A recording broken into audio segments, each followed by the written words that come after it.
இது இன்பா டாக்ஸ். இந்திய கடற்படை எடுத்திருக்கக்கூடிய ஒரு ரகசிய நகர்வுகளில் நடந்திருக்கக்கூடிய ஒரு அதிரடி தேடலும், அதில் மாட்டியிருக்கக்கூடிய 3 கப்பல்களை மையப்படுத்திய செய்திகளும் இன்று ஒரு பரபரப்பான ஒரு அரசியல் களத்தை நோக்கி நகர்ந்திருக்கிறது என்பதுதான் நிஜம். இது எங்கு நடந்தது, எந்த நாள் நடந்தது, இதன் பின்னணியில் இருக்கக்கூடிய அரசியல் சார்ந்த விடயங்கள் என்ன போன்ற பலவற்றை குறித்து நாம் பார்க்க வேண்டியதிருக்கின்றது. கடந்த பிப்ரவரி 5ஆம் தேதி, பிப்ரவரி 6ஆம் தேதி இந்த 2 நாட்களிலுமே இந்தியாவின் கடற்படையை சார்ந்தவர்கள் மிகவும் ரகசியமான ஒரு நகர்வை எடுத்திருந்தார்கள். அவர்களுடைய அந்த ரகசிய நகர்வு எதனை மையப்படுத்திய ரகசிய நகர்வு என்கின்ற பொழுது ஒரு 3 கப்பல்களை மையப்படுத்தி அவர்கள் எடுத்த ரகசிய நகர்வு.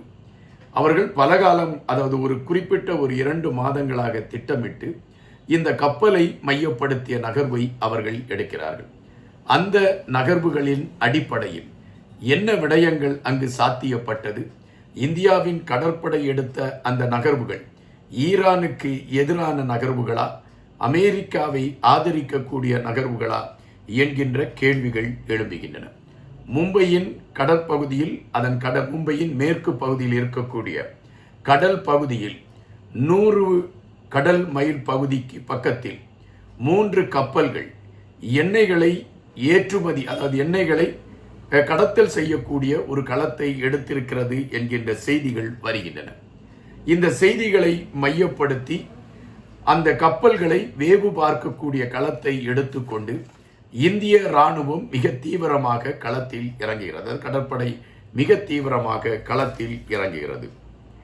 அல்ஸ்பாட் ஸ்டார் என்கின்ற கப்பலும், அல்சஃபியா என்கின்ற கப்பலும், ஸ்டெல்லா ரூஃப் என்கின்ற இந்த 3 கப்பல்களும் தான் அந்த எண்ணெய்களை ஏற்றி வந்து வான்வெளி வழியாக அந்த எண்ணெய்களை வேறொரு இடத்திற்கு மாற்றுவதற்கான ஒரு களத்தை எடுத்துக்கொண்டு அவைகள் செயல்படுகின்றன. இதில் குறிப்பாக ஒரு கப்பலில் ஈரானுடைய கொடி பறக்கிறது, இன்னொரு கப்பலில் மாலியில் உள்ள கொடி பறக்கிறது, இன்னொரு கப்பலில் நிகுரா என்கின்ற நாட்டை சார்ந்த ஒரு கொடி பறக்கிறது. எனவே இந்த 3 கப்பல்களும் 3 நாடுகளை சார்ந்த கப்பல்கள் என்கின்ற அடிப்படையில் இந்த கப்பல்கள் எண்ணெய்களை ஏற்றி கொண்டு வந்திருக்கின்றன. ஆனால் இந்த கப்பல்கள் ஈரானில் இருந்து அங்கு இருக்கக்கூடிய எண்ணெய்களை ஏற்றுமதி செய்து மறைமுகமாக, அது கள்ளக்கடத்தலாக வேறு நாடுகளுக்கு கொண்டு செல்வதற்கான ஒரு களத்தை எடுத்திருக்கிறது என்பதுதான் நிஜம். அமெரிக்காவை பொறுத்த மட்டில் அமெரிக்கா ஈரானில் இருந்து இதுபோன்று கப்பல்கள் மூலம் எண்ணெய்களை மறைமுகமாக ஏற்றுமதி செய்யக்கூடிய களங்கள் தடுக்கப்பட வேண்டும் என்கின்ற நிலைப்பாட்டில் அதற்கான நகர்வுகளை எடுத்து செயல்பட்டு கொண்டு இருக்கிறது. அதன் அடிப்படையில் அமெரிக்கா கொடுத்த அறிவுறுத்தலின்படி இந்தியா இந்த நடவடிக்கைகளை எடுத்திருக்கிறது. இப்பொழுது இந்த 3 கப்பல்களையும் இந்தியாவின் கடற்படை கைது செய்து அவர்களை விசாரணைக்கு உட்படுத்தி இருக்கிறது. அவர்கள் கைது செய்த பொழுது அங்கிருந்தவர்கள் தப்பிப்பதற்கு முயற்சித்ததும், இந்தியாவின் கடற்படை அவர்களை சுற்றி வளைத்து கைது செய்ததும் நாம் அறியக்கூடிய ஒரு செய்தியாக இருக்கின்றது. இந்த சூழலில் ஈரான் இதை குறித்து ஒரு தெளிவான ஒரு பதிலையும் வெளியிட்டிருக்கிறது. ஈரான் வெளியிட்டிருக்கக்கூடிய பதிவு என்னவென்றால், இந்த கப்பல் 3ம் எங்கள் நாட்டை சார்ந்தது அல்ல, அல்லது ஈரானில் இருந்து ஏற்றுமதி செய்யக்கூடிய எண்ணெய்களை ஏற்றுமதி செய்வதற்கு அந்த ஏற்றுமதி நிறுவனம் இந்த கப்பல்களுக்கு அனுமதி வழங்கவில்லை.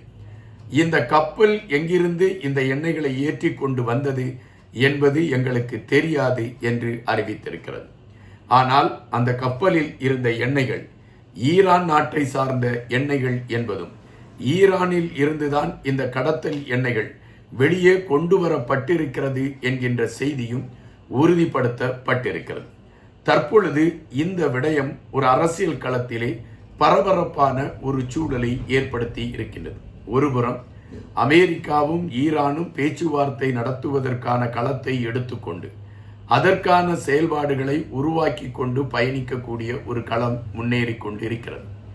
அதே வேளையில் அமெரிக்கா சமாதான பேச்சுவார்த்தை நடத்தி கொண்டிருக்கக்கூடிய அதே வேளையில் ஈரானுக்கு எச்சரிக்கை செய்யக்கூடிய களங்களையும் அமெரிக்கா எடுத்துக்கொண்டு இருக்கின்றன. அமெரிக்காவின் கடல் பகுதிகளில் இதுபோன்று எண்ணெய்களை ஏற்றி கொண்டு சென்ற கப்பல்களை மடக்கி பிடிக்கக்கூடிய களங்களை அமெரிக்கா எடுத்துக்கொண்டு இருக்கின்றன. இதுவரை கிடைத்த தகவல்களின்படி பார்க்கின்ற பொழுது 12 கப்பல்களுக்கு மேற்பட்ட கப்பல்களை அமெரிக்காவின் கடற்படை கைது செய்து வைத்திருக்கிறது என்கின்ற செய்திகள் நமக்கு தெரிய வருகின்றது. இப்பொழுது இந்தியாவும் 3 கப்பல்களை கையகப்படுத்தி இருக்கின்றது. இந்த 3 கப்பல்களிலும் இருந்த எண்ணெய்கள் அந்த கப்பல்களிலே வைத்து அவைகள் பாதுகாக்கப்பட்டு கொண்டு இருக்கிறது என்றும் விசாரணைக்கு உட்படுத்தப்பட்டிருக்கிறது என்கின்ற செய்தியும் தற்பொழுது அதனை மையப்படுத்திய களங்கள் எடுத்து வைக்கப்படுகிறது என்கின்ற செய்தியும் இப்பொழுது பரபரப்பான ஒரு செய்தியாக உருமாறிக்கொண்டிருக்கக்கூடிய களங்களை நம்மால் பார்க்க முடிகின்றன.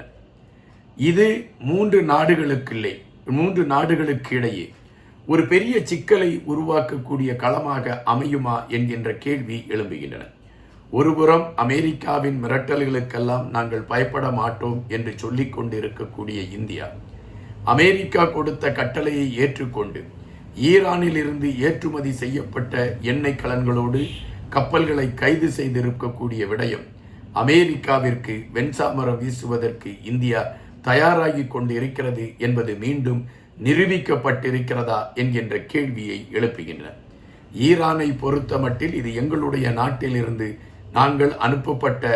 எங்களால் அனுப்பப்பட்ட எண்ணெய் அல்ல என்று அவர்கள் அறிவித்திருந்தால் கூட இந்த எண்ணெய் கலங்கள் ஈரானில் இருந்துதான் வெளியே கொண்டு வரப்பட்டிருக்கிறது என்கின்ற செய்திகள் உறுதிப்படுத்தப்பட்டிருக்கக்கூடிய நிலைமைகளை நம்மால் பார்க்க முடிகின்றது. தற்பொழுது உள்ள சூழலில் இந்த விடயத்தை வைத்து பார்க்கின்ற பொழுது இந்தியாவின் அந்த கடற்பரப்பில் இன்னும் பல அதிரடியான கைதுகள் நடைபெறுவதற்கான வாய்ப்புகள் இருக்கிறது என்றும் இந்தியாவின் கடற்படை அதற்கான இரகசிய நகர்வுகளை எடுத்துக்கொண்டிருக்கிறது என்கின்ற செய்திகளும் வருகின்றன. இதில் ஸ்டெல்லா ரூஃபி என்கின்ற கப்பலில் இருக்கக்கூடிய எண்ணெய்கள் அனைத்தும் அந்த ஒரு குறிப்பிட்ட நிறுவனத்தை சார்ந்த இடத்திலிருந்து ஏற்றுமதி செய்யப்பட்ட எண்ணெய்கள் என்று குறிப்பிடுகின்றார்கள். தற்பொழுது உள்ள உலக பரபரப்பில் இதுபோன்ற அதிரடியான செயல்பாடுகளும் ஆங்காங்கே அரங்கேறி கொண்டுதான் இருக்கின்றன. ஒவ்வொரு நாடுகளுக்கும் இடையே மறைமுகமான இந்த பனிப்போர்கள் தொடர்ந்து கொண்டுதான் இருக்கின்றன. ஈரானை ஆதரிப்பது போல பல நாடுகள் காட்டிக்கொண்டால் கூட மறைமுகமாக ஈரானுக்கு எதிரான நடவடிக்கைகளை எடுப்பதற்கு பல நாடுகளும் வேகம் காட்டிக்கொண்டு இருக்கிறது என்பதையும் நாம் இங்கு பதிவு செய்ய வேண்டிய ஒன்றாக இருக்கின்றன.